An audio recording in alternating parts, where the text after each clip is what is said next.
Passiflora and I'm documenting my van life journey. I am here at the mechanics.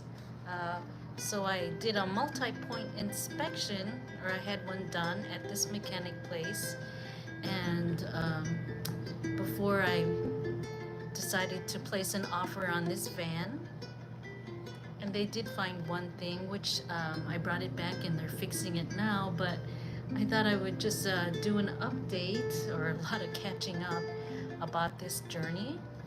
And I have Dale Earnhardt behind me to wish me luck, which is funny. So yes, there's the vending machine and the signs and coffee maker, and so they're just putting brake pads on it, because I'm gonna go ahead and take a trip to do a gig this Saturday with CJ Peters, my friend in North Carolina, Salisbury, North Carolina.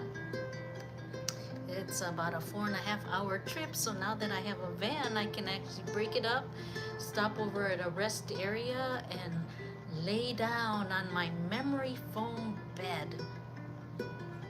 So that's where I am right now, getting my new van a little bit more roadworthy, so I can start taking trips right away.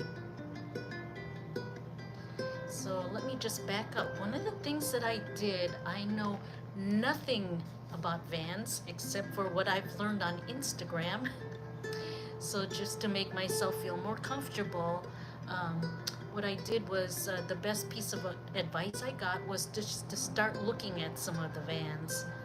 So what I started to do too prior to visiting them was, I went to my friend ChatGPT and I asked ChatGPT for the specs of the van I was looking at, and I said, tell me the specs for a 2018 Ford Transit Coachman CrossFit van, and also what questions do I need to ask when if I'm looking to buy this van for van life, all season living.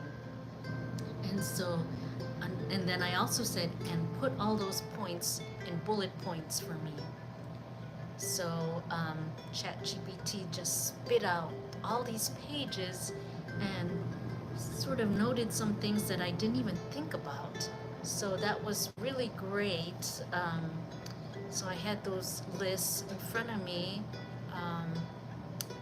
And also I was lucky that I brought a friend who had custom built their first camper van, and also is a food truck owner. So who more would know about van lifing and camper vans and mechanicals?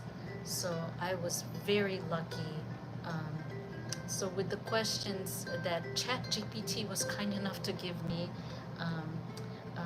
I went on this, actually several tours of vans, but this last one I kind of knew that was the one. I just, oh my God, I just fell in love the second I saw it. But I think having all those questions made me, on my clipboard, made me feel comfortable. I didn't really ask all those questions.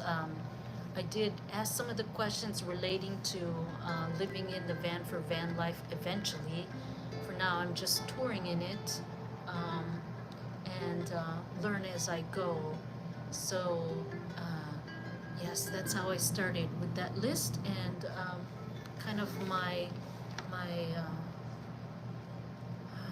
code for living these days is, the motto that I have is to try my best to make the unfamiliar familiar.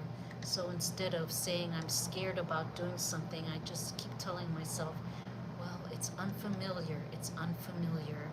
And that alone is enough to encourage me to make it familiar and to make friends with the unknown. So that's what I'm doing, baby steps. So if you see me and ask me for a tour of the van and ask me how to empty the gray tank, I probably I won't know at this point, because I'm just trying to learn one thing at a time. And so the thing I did today was I turned on I synced up my phone to the GPS of the van. And so I got here on GPS. I looked on the GPS screen and it got me here safe and sound. I didn't have to turn up the volume on my phone. So, yes, little steps every day. So, thank you for following my van life journey, and I'll see you with more updates.